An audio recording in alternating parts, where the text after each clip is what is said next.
cosmos.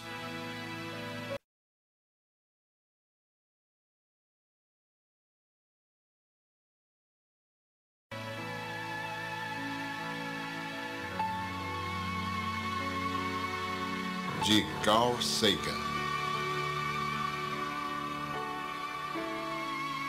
Uma viagem pessoal.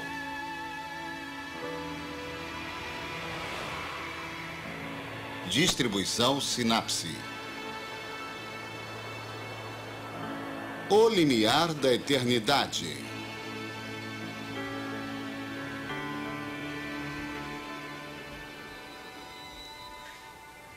Há uma experiência que todo ser humano compartilha, de toda língua e toda cultura, a experiência do nascimento. As nossas lembranças do nascimento são indistintas, na melhor das hipóteses. Elas têm mais a sensação e a aura de transfigurações místicas do que de memórias. Seria assombroso se essa profunda experiência precoce não influenciasse nossos mitos e religiões, nossa filosofia e nossa ciência.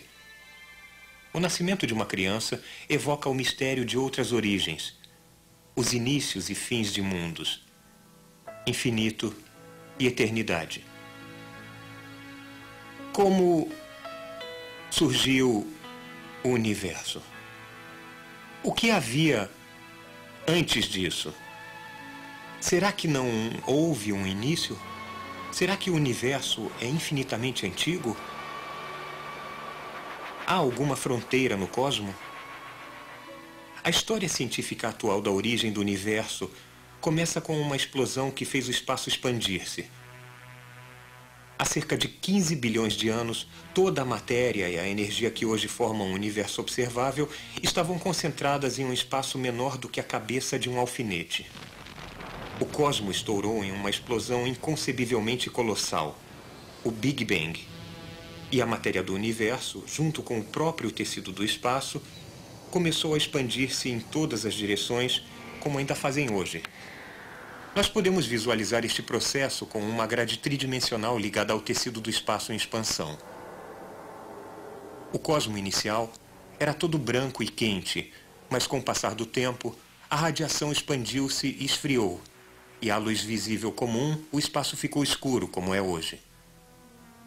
Mas então, pequenos bolsões de gás começaram a crescer. Espirais de nuvens diáfanas formaram-se.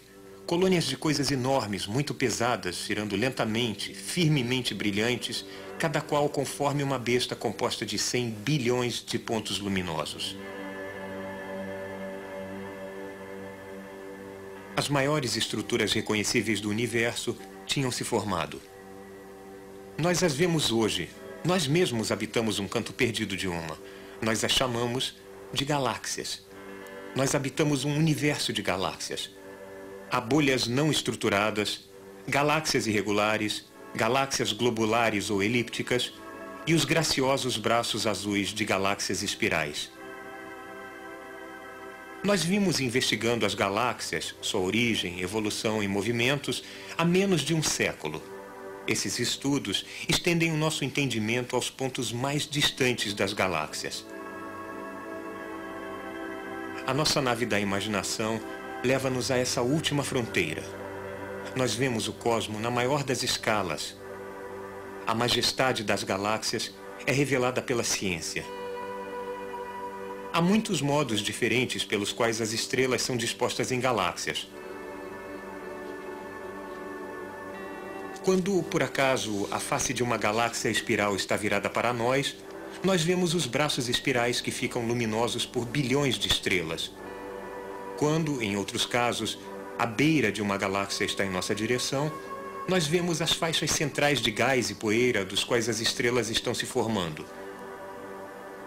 Em espirais barradas, um rio de matéria estelar estende-se através do centro galáctico, ligando braços espirais opostos. Galáxias elípticas vêm em tamanhos gigantes e anões. Há muitas galáxias misteriosas, lugares onde alguma coisa saiu terrivelmente errada, onde há explosões, colisões e serpentinas de gás e estrelas, pontes entre as galáxias. As galáxias parecem rígidas e estacionadas, mas nós as vemos apenas por um único quadro do filme cósmico. Suas partes estão se dissipando e se reformando em uma escala de tempo de centenas de milhões de anos. Uma galáxia é um fluido feito de bilhões de sóis, tudo ligado pela gravidade. Estas formas galácticas gigantes existem em todo o universo e podem ser uma fonte comum de espanto e instrução para bilhões de espécimes de vida inteligente. Sua evolução é governada, em toda parte, pelas mesmas leis da física. Nós precisamos de um computador para ilustrar o movimento coletivo de tantas estrelas, cada uma sob a influência gravitacional de todas as outras. 1 bilhão de anos estão aqui comprimidos em alguns segundos. Em alguns casos, os braços espirais formam-se sozinhos.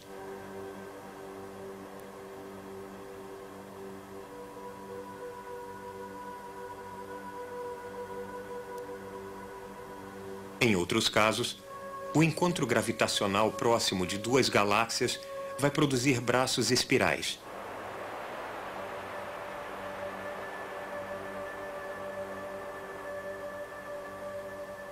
Mas quando duas galáxias próximas colidem, como uma bala através de um enxame de abelhas, as estrelas quase não colidem, mas as formas das galáxias podem ficar seriamente distorcidas.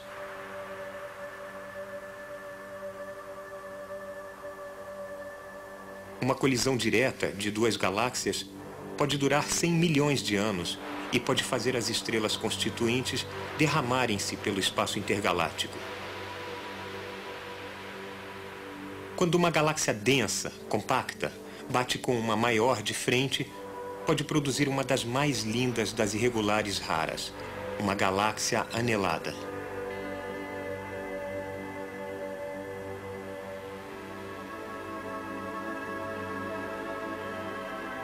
Com milhares de anos-luz de diâmetro, uma galáxia anelada é formada no veludo do espaço intergaláctico.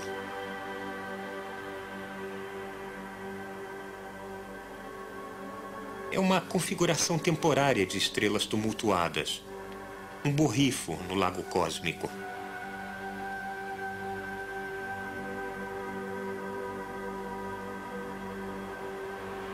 As galáxias às vezes explodem.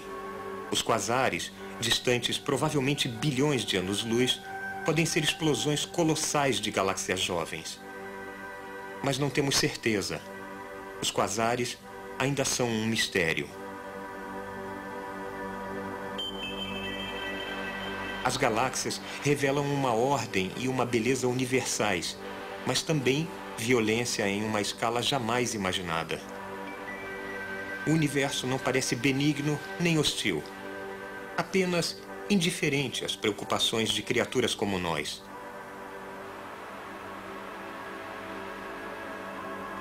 Os quasares podem ser versões monstruosas de pulsares girando rapidamente devido a colisões múltiplas de milhões de estrelas densamente apertadas no núcleo galáctico ou uma reação em cadeia de explosões supernovas em tal núcleo.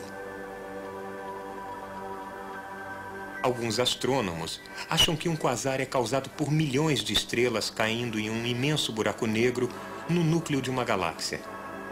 Alguma coisa como um buraco negro, alguma coisa muito sólida, muito densa e muito pequena está batendo, ronronando nos núcleos de galáxias distantes.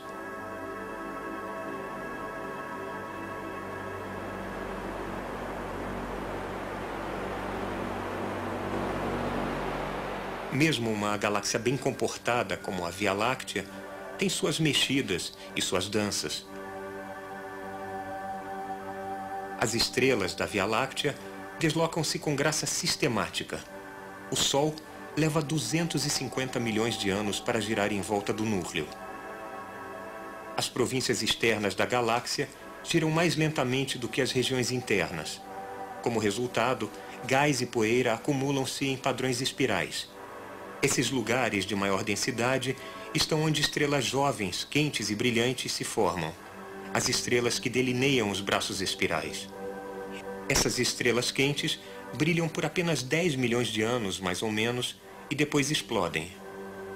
Mas enquanto as estrelas que delineiam um braço espiral queimam, novas estrelas jovens são formadas dos detritos atrás delas e o padrão espiral persiste. O Sol, marcado aqui com um círculo, entrou e saiu frequentemente nos braços espirais nas 20 vezes em que deu a volta na galáxia Via Láctea. Atualmente, nós vivemos na beira de um braço espiral. Nós observamos o movimento galáctico interno em uma escala pequena, em 1 milhão de anos-luz ou menos.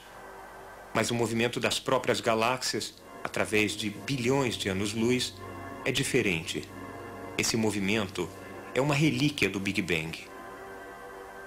A chave da cosmologia, o estudo de todo o universo, revelou-se um lugar comum da natureza, uma experiência da vida diária.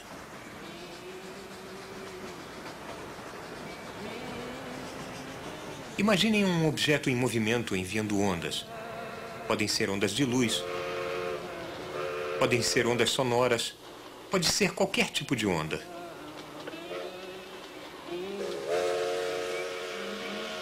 Quando esse objeto em movimento passa por nós, sentimos uma mudança no tom.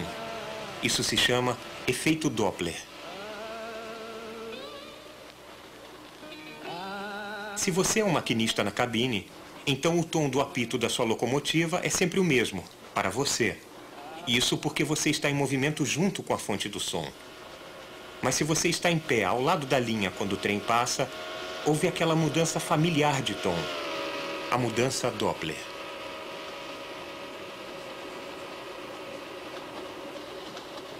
A razão disto acontecer é fácil de entender quando visualizamos as ondas. Um trem parado emite ondas sonoras em círculos perfeitos, como marolas em um lago. Vamos acionar o trem de novo.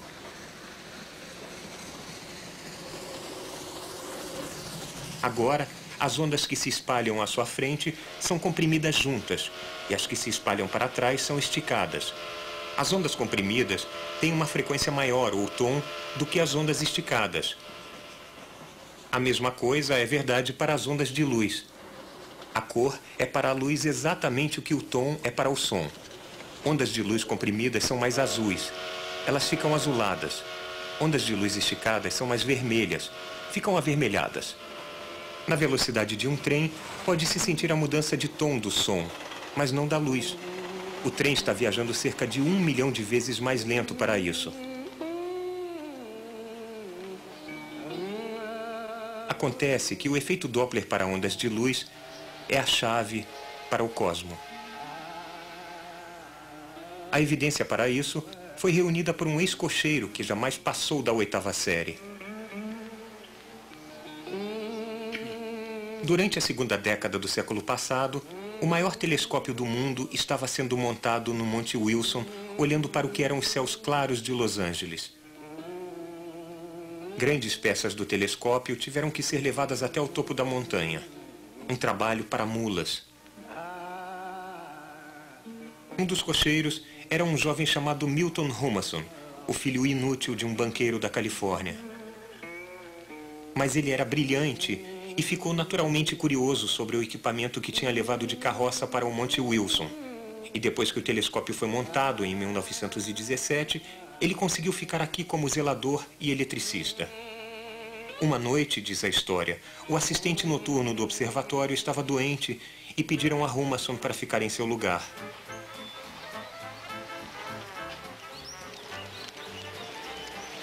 Humason era jogador celebrado por sua habilidade no pôquer e na sinuca. Mas seu toque com o telescópio era ainda mais admirado. Ele descobriu que tinha um talento natural para usar instrumentos astronômicos. Ele virou o virtuoso do telescópio 100 polegadas. Neste instrumento, a luz das galáxias distantes é focalizada em uma placa fotográfica de vidro por um grande espelho encaixotado com 100 polegadas de diâmetro. No fim da década de 20, o próprio Humason estava fazendo observações. Senhor Nelson, Eu estou no salão curvo, senhor.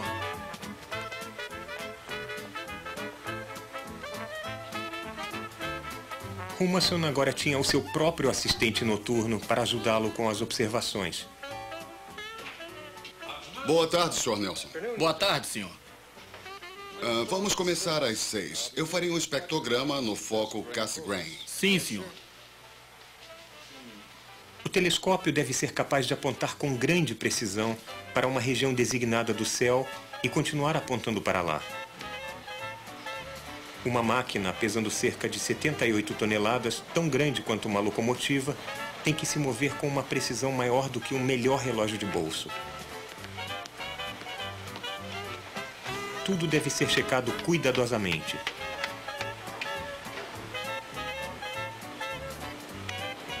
O sistema de energia elétrica deve trabalhar sem falhas.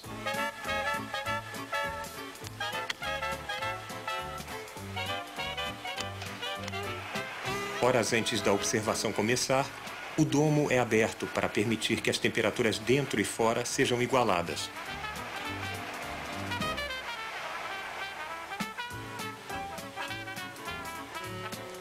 Humason preparava as emulsões fotográficas sensíveis, abrigadas em seus recipientes de metal, para capturar com o telescópio gigante a luz tênue de galáxias remotas. Isto era parte de um programa sistemático que Humason e seu mentor, o astrônomo Edwin Hubble, estavam perseguindo para medir a mudança Doppler da luz das galáxias mais distantes então conhecidas. Mas as galáxias mais distantes são muito tênues. Por isso, mesmo com o maior telescópio do mundo, era necessário fazer exposições muito demoradas, quase sempre durando a noite toda e às vezes requerendo várias noites sucessivas. Humason dava ao assistente noturno as coordenadas celestiais da galáxia-alvo.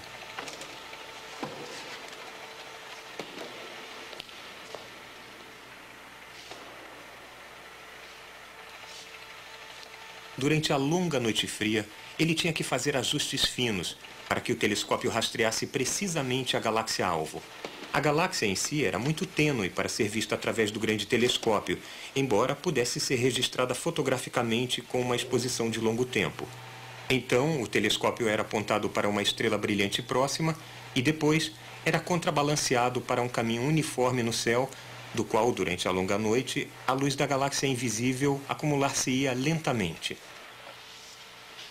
O telescópio focalizaria a luz tênue branca de uma galáxia no espectrômetro, onde ela era espalhada em seu arco-íris de cores constituintes. O espectro era gravado nas pequenas placas de vidro. Tudo bem. Prenda o mecanismo e gire para a estrela em foco, por favor. Está livre? Eu vou virar para leste. Acho que está livre. Vá devagar.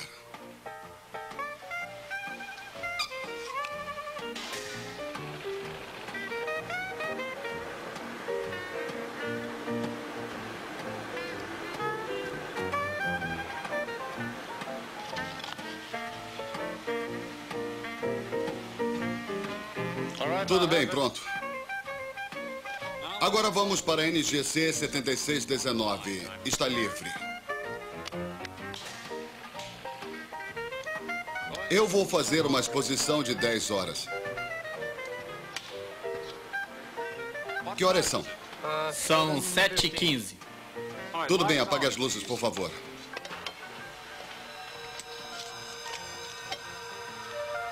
O declive escuro está aberto.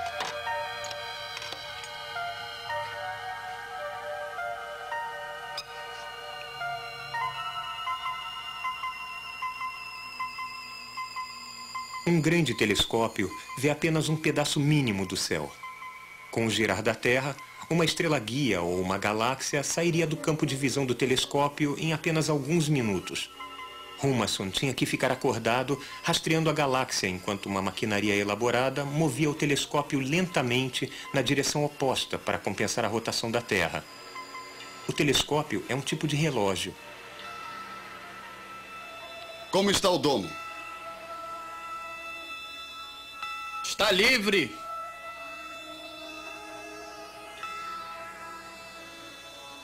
Esse trabalho era difícil, rotineiro, tedioso. Mas embora ainda não soubessem, Hubble e Humason estavam acumulando meticulosamente a evidência para o Big Bang. Eles descobriram que quanto mais distante a galáxia, mais seu espectro de cores ficava avermelhado. Tudo bem liberar o telescópio. Eu vou descer agora. Se essa mudança era devida ao efeito Doppler, as galáxias distantes deviam estar se afastando de nós.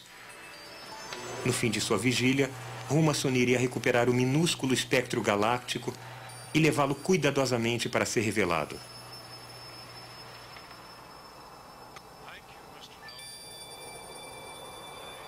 Obrigado, Sr. Nelson. Agora eu vou para o quarto escuro. Bom dia. Bom dia, Sr. Humason.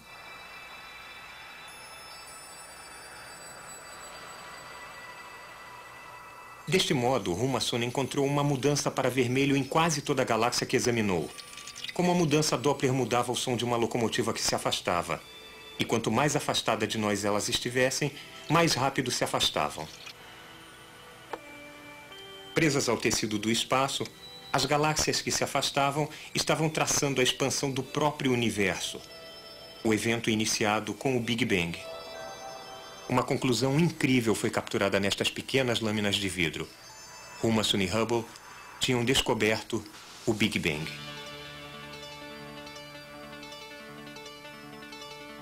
Em cima e embaixo, há linhas de calibração que Humason tinha fotografado antes. No meio está o espectro de uma galáxia relativamente próxima. Cada elemento tem uma impressão digital espectral característica. Um jogo de frequências onde a luz é absorvida. Aqui, há duas linhas escuras no violeta devido ao cálcio nas atmosferas de centenas de bilhões de estrelas que constituem esta galáxia. Galáxias próximas mostram muito pouco do efeito Doppler. Mas, quando ele registrou o espectro de uma galáxia mais tênue e distante, descobriu o mesmo par revelador de linhas, mas mudado para a direita, em direção ao vermelho. E quando ele examinou uma galáxia remota a 4 bilhões de anos-luz de distância, descobriu que as linhas estavam ainda mais avermelhadas. Esta galáxia deve estar se afastando a 200 milhões de quilômetros por hora. As esmeradas observações de Milton Humason, astrônomo e ex-cocheiro, estabeleceram a expansão do universo.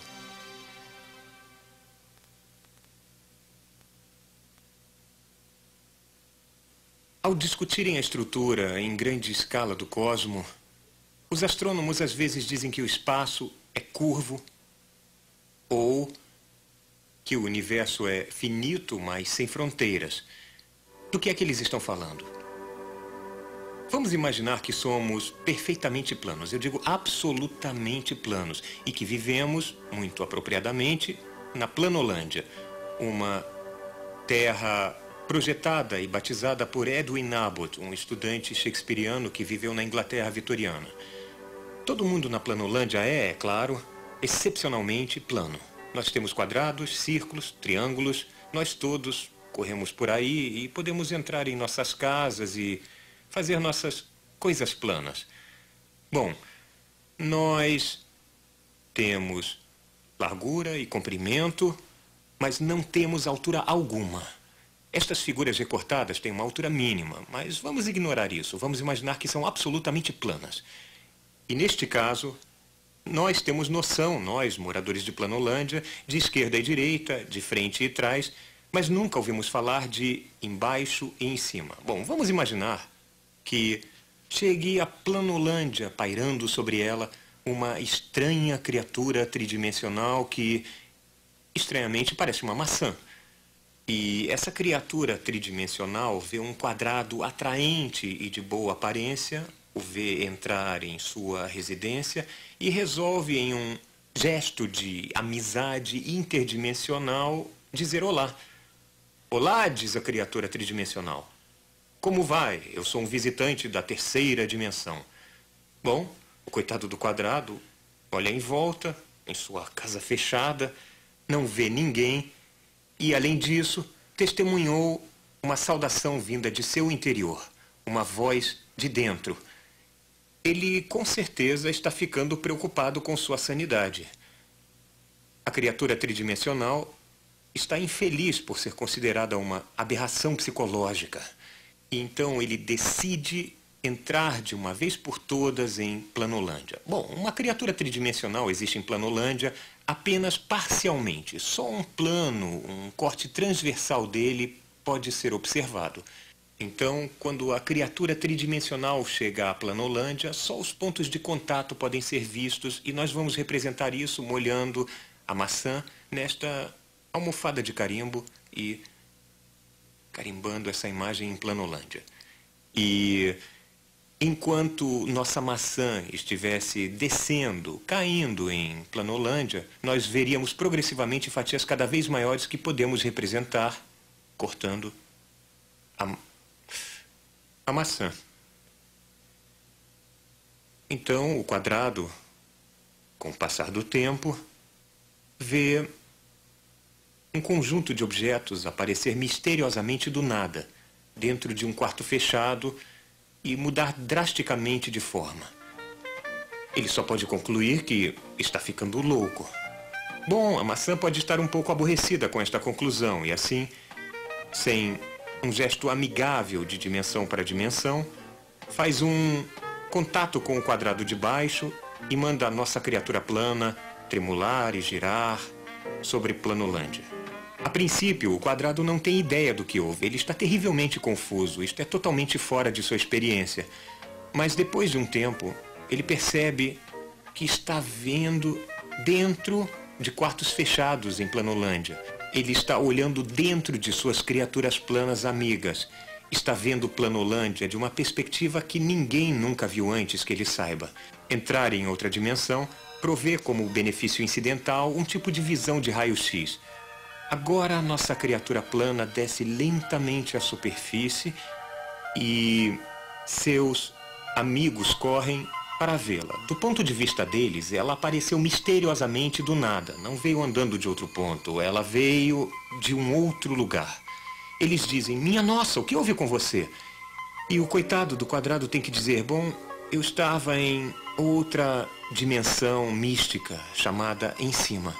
E vão dar tapinhas no lado dele, confortá-lo, ou então vão perguntar, bom, mostre onde é essa terceira dimensão, aponte para ela. E o coitado do quadrado não vai ser capaz de fazer isso. Mas talvez mais interessante é a outra direção na dimensionalidade. Que tal a quarta dimensão? Para abordar isso, vamos considerar um cubo. Podemos imaginar um cubo do seguinte modo. Pegamos um segmento de linha e o movemos nele mesmo nos ângulos retos em igual comprimento. Isso faz um quadrado. Mexa esse quadrado um comprimento igual nos ângulos retos nele mesmo e temos um cubo. Bom, este cubo, nós sabemos bem, projeta uma sombra. E essa sombra nós reconhecemos. Ela é, desenhada comumente nas salas de aulas da terceira série como dois quadrados com seus vértices ligados. Se olharmos a sombra de um objeto tridimensional em duas dimensões, vemos que, neste caso, nem todas as linhas parecem iguais, nem todos os ângulos são retos. O objeto tridimensional não foi perfeitamente representado em sua projeção em duas dimensões, mas isso faz parte do custo de perder uma dimensão na projeção. Bom, vamos pegar este cubo tridimensional e projetá-lo, levá-lo através de uma quarta dimensão física, não desse lado, não desse lado, não desse lado, mas em ângulos retos para essas três direções. Eu não posso mostrar que direção é essa, mas imaginem que há uma quarta dimensão física. Nesse caso, podemos gerar um hipercubo quadridimensional que também é chamado de tesseract. Eu não posso mostrar a vocês um tesseract porque eu e vocês estamos presos em três dimensões. Mas o que eu posso é mostrar a sombra em três dimensões de um hipercubo quadridimensional ou tesseract. É isto. E pode-se ver que são dois cubos aninhados com todos os vértices ligados por linhas. E agora o verdadeiro tesseract em quatro dimensões teria todas as linhas do mesmo comprimento e todos os ângulos retos. Não é o que vemos aqui, mas esta é a penalidade da projeção. Então, vejam, enquanto não podemos imaginar o mundo de 4 dimensões, podemos com certeza pensar nele perfeitamente bem. Imaginem um universo como Planolândia, verdadeiramente bidimensional e totalmente plano em todas as direções, mas com uma exceção. Sem o conhecimento de seus habitantes, o universo bidimensional deles é curvado em uma terceira dimensão física, talvez em uma esfera, mas de qualquer maneira em uma coisa totalmente fora de sua experiência. Localmente, o universo ainda parece plano, mas se um deles, muito menor e mais plano do que eu, caminhar muito pelo que parece ser uma linha reta, vamos descobrir um grande mistério. Suponham que ele tenha marcado este ponto inicial aqui e partiu para explorar seu universo. Ele nunca se vira e nunca chega a uma borda. Ele não sabe que seu universo, aparentemente plano, na verdade é curvo em uma esfera enorme. Ele não sente que está andando em volta de um globo. Por que seu espaço deveria ser curvo? Porque há tanta matéria nesse universo que ele dobra gravitacionalmente o espaço, fechando-o atrás de si mesmo em uma esfera. Mas o nosso habitante de Planolândia não sabe disso. Depois de muito tempo, vamos descobrir que ele de algum modo voltou para seu ponto de partida. Deve haver uma terceira dimensão. Nosso habitante de Planolândia não conseguiria imaginar essa terceira dimensão, mas com certeza pode deduzi-la. Agora aumentem todas as dimensões desta história em 1 e teremos algo como a situação que muitos cosmólogos acham que pode, na verdade, aplicar-se a nós. Nós somos criaturas tridimensionais presas em 3 dimensões. Nós imaginamos que nosso universo seja plano em 3 dimensões, mas talvez ele seja curvo em uma 4ª. Podemos falar sobre uma 4ª dimensão física, mas não podemos vivenciá-la. Ninguém pode apontar para a 4ª dimensão, ou seja, existe esquerda e direita, existe frente e trás, acima e abaixo, e há uma outra direção simultaneamente nos ângulos retos das 3 dimensões familiares. Agora, imaginem que esse universo está se expandindo. Se o inflarmos como um balão quadridimensional, o que acontece? Um astrônomo de uma determinada galáxia acha que todas as outras galáxias estão se afastando dele. Quanto mais distante a galáxia, mais rápido ela parece mover-se. Foi isso que Humason e Hubble descobriram. Na superfície deste universo curvo, não há fronteiras nem centro. O universo pode ser tanto finito quanto sem fronteiras.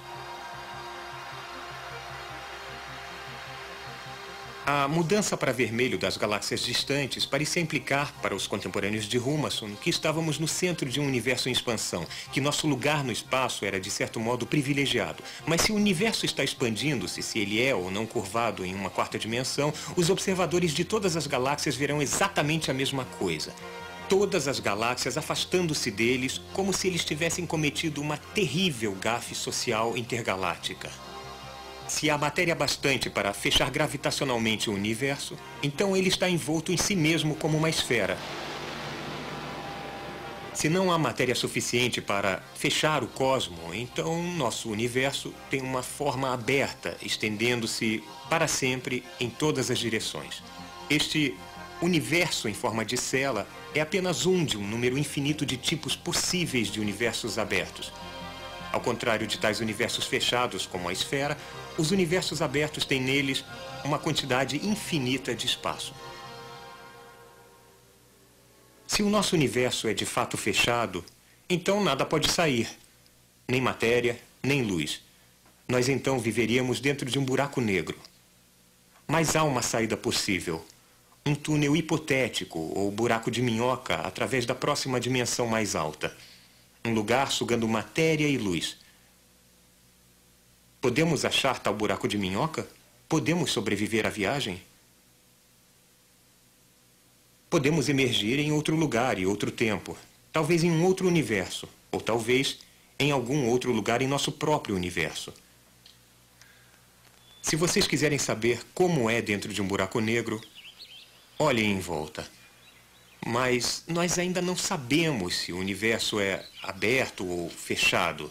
Mais do que isso, há alguns astrônomos que duvidam que a mudança para vermelho de galáxias distantes seja devida ao efeito Doppler, que são céticos em relação ao universo em expansão e ao Big Bang.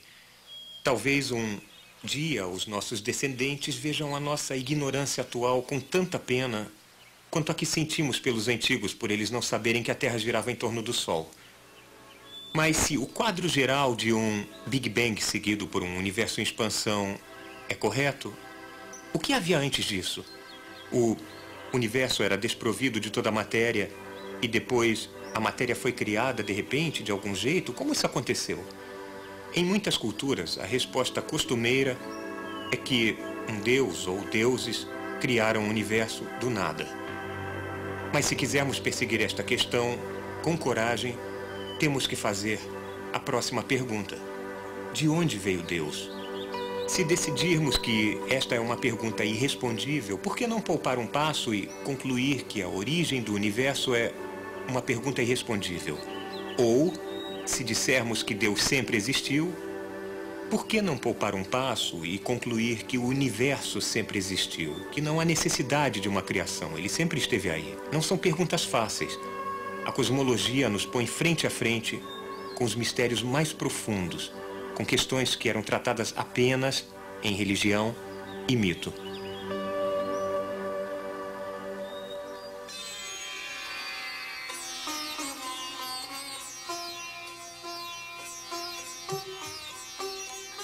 Quem sabe com certeza? Quem aqui o declara? De onde nasceu? De onde veio a criação? Os deuses são posteriores à formação deste mundo. Então, quem pode conhecer as origens do mundo? Ninguém sabe de onde surgiram as criações, ou se ele as fez ou não as fez. Ele, que vigia dos céus elevados, só ele sabe, ou talvez não saiba.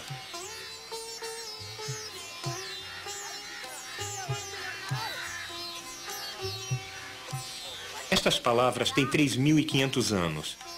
Elas foram tiradas de Rig Veda, uma coleção de antigos hinos sânscritos.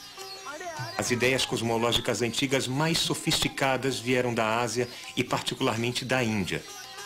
Aqui há uma tradição de questionamento cético e humildade sem constrangimento diante dos grandes mistérios cósmicos. No meio da rotina da vida diária de, digamos, colher e separar os grãos, as pessoas em todo o mundo imaginaram de onde veio o universo.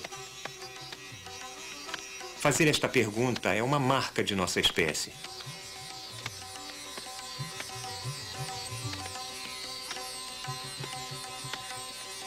Há uma tendência natural para entender a origem do cosmo em termos familiares conhecidos. O acasalamento de divindades cósmicas, ou o chocar de um ovo cósmico, ou talvez a entonação de alguma frase mágica.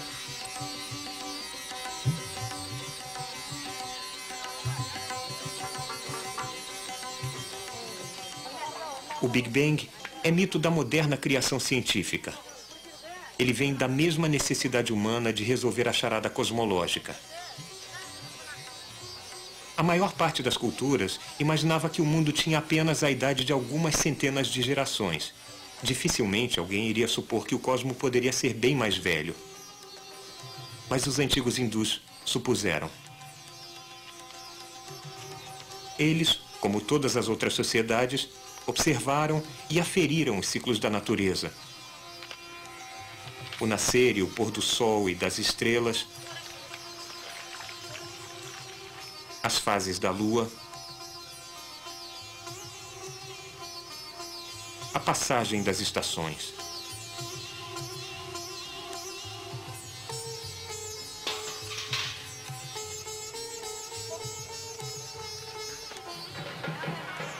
Por todo o sul da Índia, em todo janeiro, acontece uma antiga cerimônia, um regozijo pela generosidade da natureza na colheita anual da safra.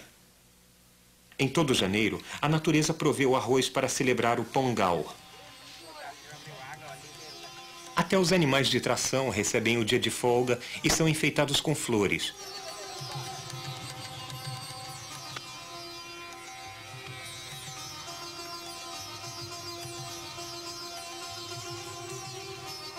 Pinturas coloridas são feitas no chão para atrair harmonia e boa sorte para o ano vindouro.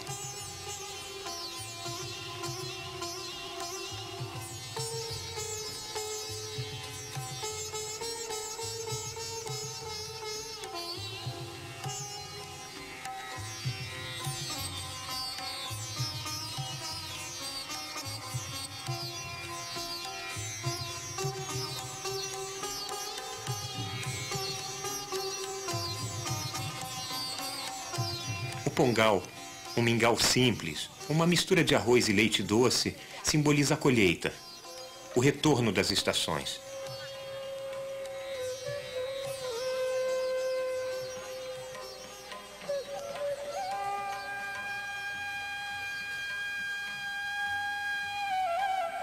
Porém, isto não é simplesmente um festival da colheita.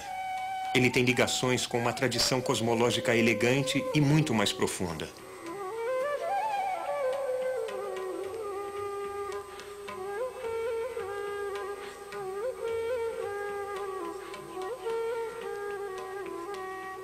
O Festival Pongal é um regozijo no fato de que há ciclos na natureza. Mas como surgiram tais ciclos, a não ser que os deuses os tenham criado? E se há ciclos nos anos dos humanos, pode não haver ciclos nas eras dos deuses? A religião hinduísta é o único dos grandes credos do mundo dedicado à ideia de que o próprio cosmo passa por um número imenso, realmente um número infinito de mortes e renascimentos.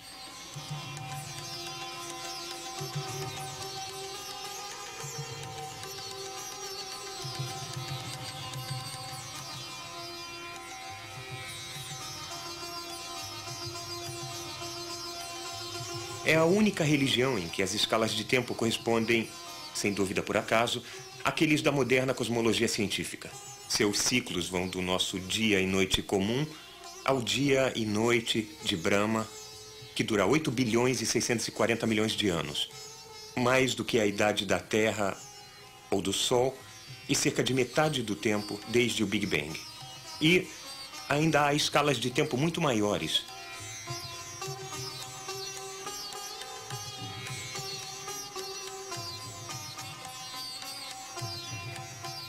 Existe a noção profunda e atraente de que o universo não passa do sonho do Deus que, depois de 100 anos Brahma, dissolve-se em um sono sem sonhos e o universo dissolve-se com ele. Até que, depois de mais um século Brahma, ele agita-se, ele recompõe-se e começa de novo a ter o grande sonho cósmico de Lotus.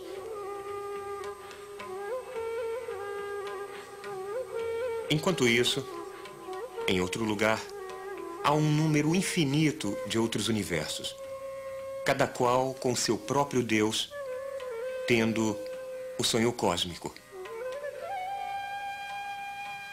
Essas grandes ideias são temperadas por outras, talvez ainda maiores. Diz-se que os homens podem não ter os sonhos dos deuses, mas em vez disso, que os deuses são os sonhos dos homens.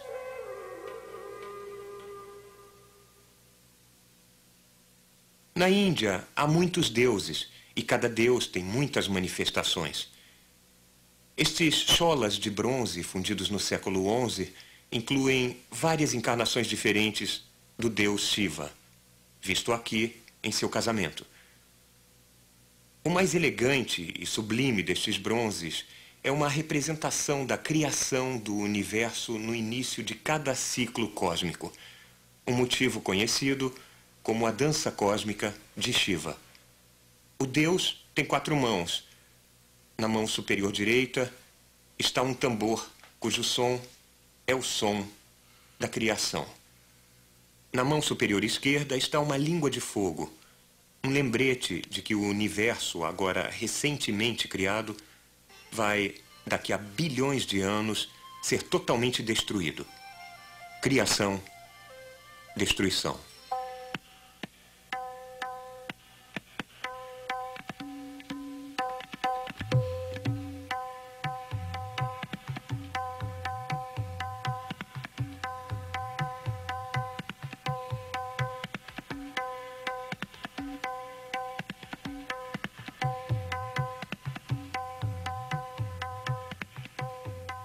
Estas ideias profundas e lindas são centrais para as antigas crenças hinduístas, conforme exemplificado neste templo Chola em Dharasuram.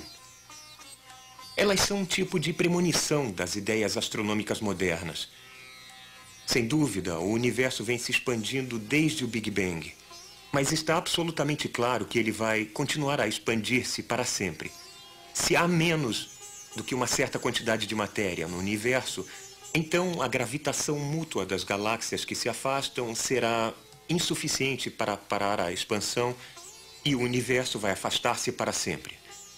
Mas se há mais matéria do que podemos ver, escondida em buracos negros, digamos, ou em gás quente, porém invisível entre as galáxias, então o universo se mantém unido e participa de uma sucessão muito indiana de ciclos. Expansão seguida de contração. Cosmos sobre cosmo. Universos sem fim. Se vivemos em tal universo oscilante, então o Big Bang não é a criação do cosmo, mas tão somente o fim do ciclo anterior. A destruição da última encarnação do cosmo. Nenhuma dessas modernas cosmologias pode ser totalmente do nosso gosto. Em uma cosmologia, o universo é criado, de algum jeito, do nada, entre 15 e 20 bilhões de anos atrás, e expande-se para sempre. As galáxias afastando-se mutuamente até a última desaparecer em nosso horizonte cósmico. Então, os astrônomos galácticos vão à falência.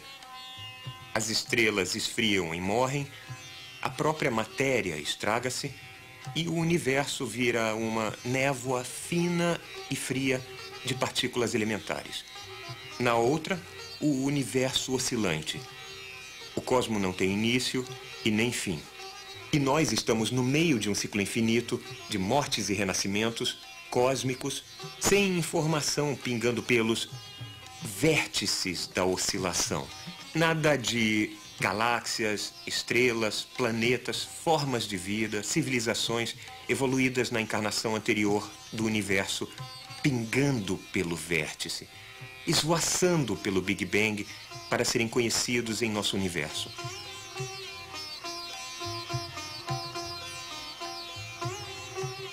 A morte do universo nas duas cosmologias pode ser um tanto deprimente, mas podemos ter algum consolo nas escalas de tempo envolvidas. Esses eventos vão levar dezenas de bilhões de anos ou mais. Os seres humanos, ou nossos descendentes, seja lá quem possam ser, podem fazer muito o bem em dezenas de bilhões de anos antes do cosmo morrer.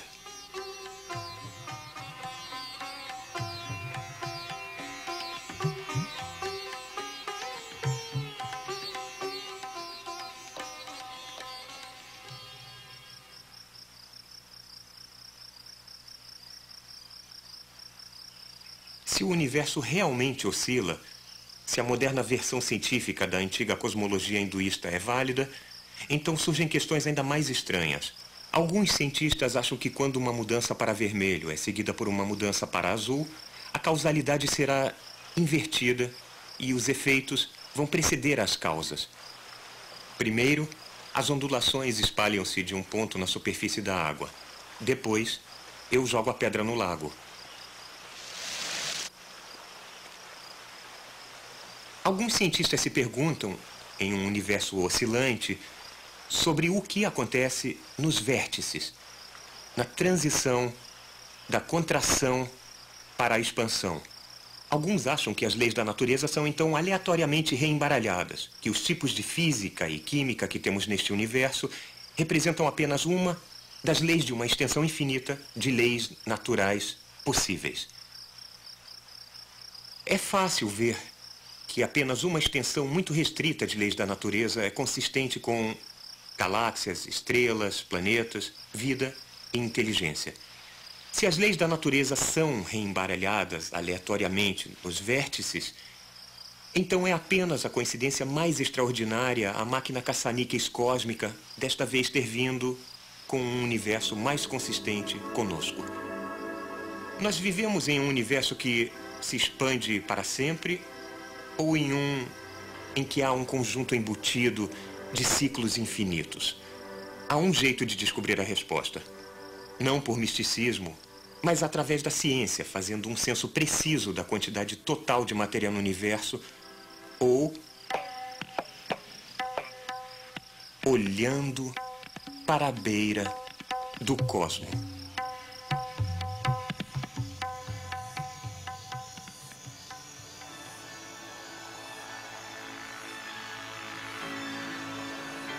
Os radiotelescópios são capazes de detectar quasares distantes a bilhões de anos-luz, expandindo-se com o tecido do espaço. Ao olhar para bem longe no espaço, nós também estamos olhando de volta no tempo. Para trás, na direção do horizonte do universo. Para trás, na direção da época do Big Bang. Os radiotelescópios detectaram até a radiação da formação cósmica. Os fogos do Big Bang resfriados e avermelhados ecoando de modo tênue pelos corredores do tempo.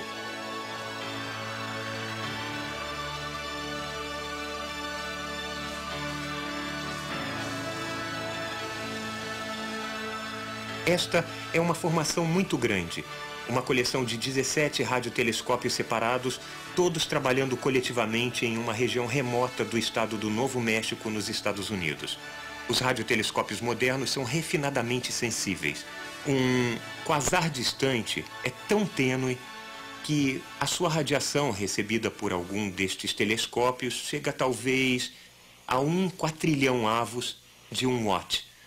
De fato, esta é uma medida assombrosamente pequena. Toda a quantidade de energia já recebida por todos os radiotelescópios do planeta Terra é menos do que a energia de um único floco de neve tocando o chão. Ao detectar a radiação da formação cósmica, ao contar quasares, ao procurar por sinais inteligentes do espaço, os radioastrônomos estão lidando com quantidades de energia que mal estão lá.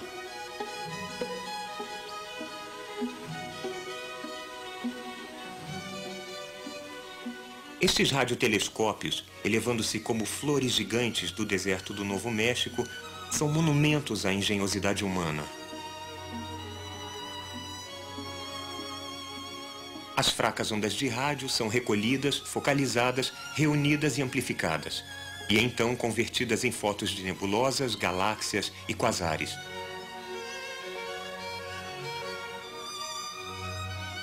Se tivéssemos olhos que funcionassem com luz de rádio, eles provavelmente seriam maiores do que rodas de carroças.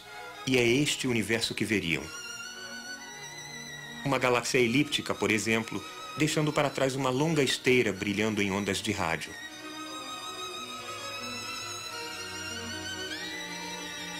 As ondas de rádio revelam um universo de quasares, galáxias interagindo, explosões titânicas.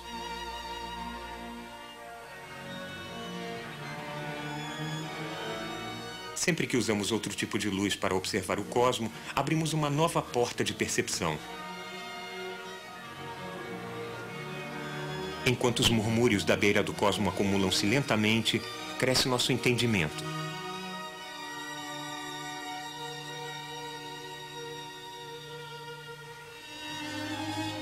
Isto é uma exploração do antigo e do invisível. Uma pesquisa humana contínua das grandes questões cosmológicas.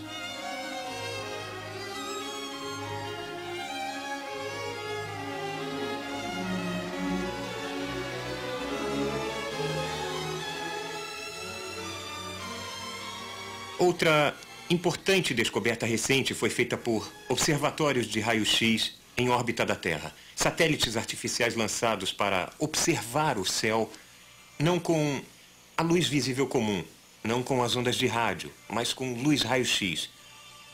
Parece haver uma nuvem imensa de hidrogênio extremamente quente brilhando em raio-x entre algumas galáxias. Bom, se essa quantidade de matéria intergaláctica for típica de todos os agrupamentos de galáxias, então pode haver matéria suficiente apenas para fechar o cosmo e para prender-nos para sempre em um universo oscilante.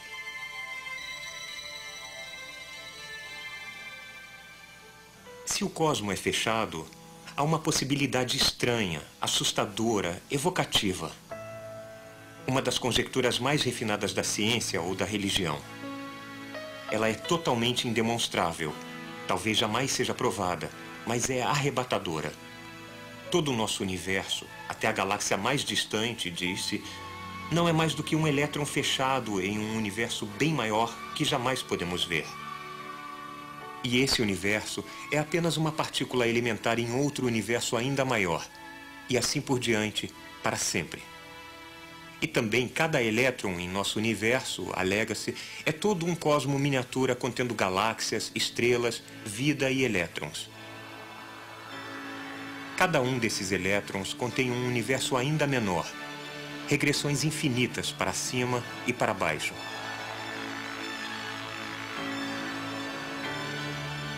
Toda geração humana tem perguntado sobre a origem e o destino do cosmo. A nossa é a primeira geração com uma chance real de descobrir algumas respostas. De um jeito ou de outro, nós estamos equilibrados na borda do para sempre.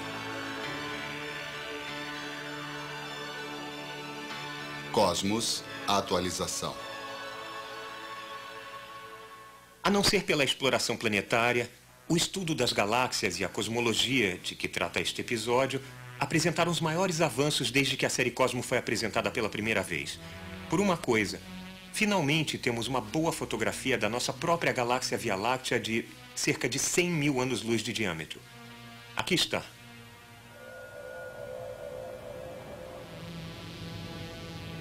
Ela foi tirada pelo satélite COBE da NASA.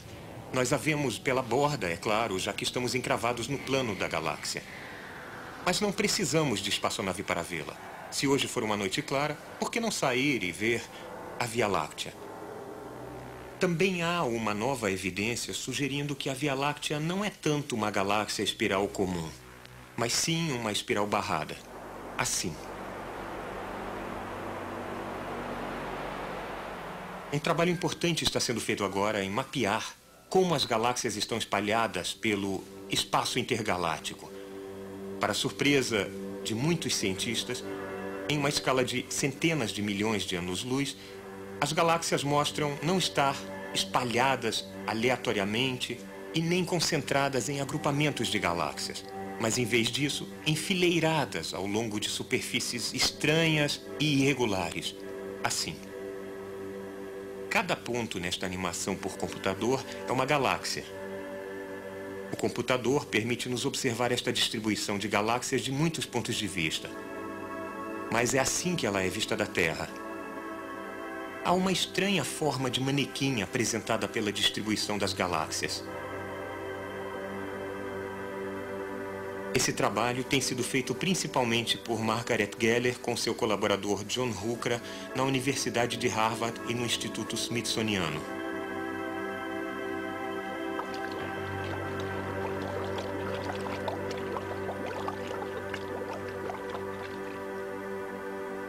Parece um pouco com bolhas de sabão em uma banheira ou de detergente em um lava-louças. As galáxias estão nas superfícies das bolhas. Os interiores das bolhas parecem não apresentar quase galáxia alguma. Uma bolha mediana tem cerca de 100 milhões de anos-luz de diâmetro. Isso quer dizer que nós mapeamos apenas um pequeno volume do universo acessível. As galáxias mais próximas a nós. Mas logo, logo, deveremos poder estender esta busca a distâncias enormes. A distâncias tão longas no espaço que estaremos olhando para trás, para o tempo em que as galáxias e suas estruturas foram formadas. E isto apresenta um problema real. A maioria dos cosmólogos sustenta que as galáxias surgem de uma irregularidade pré-existente no início do universo, com os caroços transformando-se em galáxias. Mas a radiação de formação do Big Bang, que preenche todo o espaço, agora foi cuidadosamente medida pelo mesmo satélite COBE que tirou esta foto. Essas ondas de rádio parecem quase perfeitamente uniformes através do céu, como se o Big Bang não fosse irregular ou granulado. Mas se a primeira radiação e a primeira matéria no universo não fossem irregulares, como as galáxias individuais se formaram? Como as bolhas se formaram? Há uma contradição entre a uniformidade das ondas de rádio e as estruturas em bolhas do Big Bang formadas pelas galáxias? Quando o estudo das galáxias atingir bilhões de anos-luz, teremos a resposta desta pergunta. Talvez vocês estejam pensando que as bolhas implicam em um fazedor de bolhas. Mas então eu teria que perguntar quem fez o fazedor de bolhas. Há uma outra retrogradação infinita escondida aí.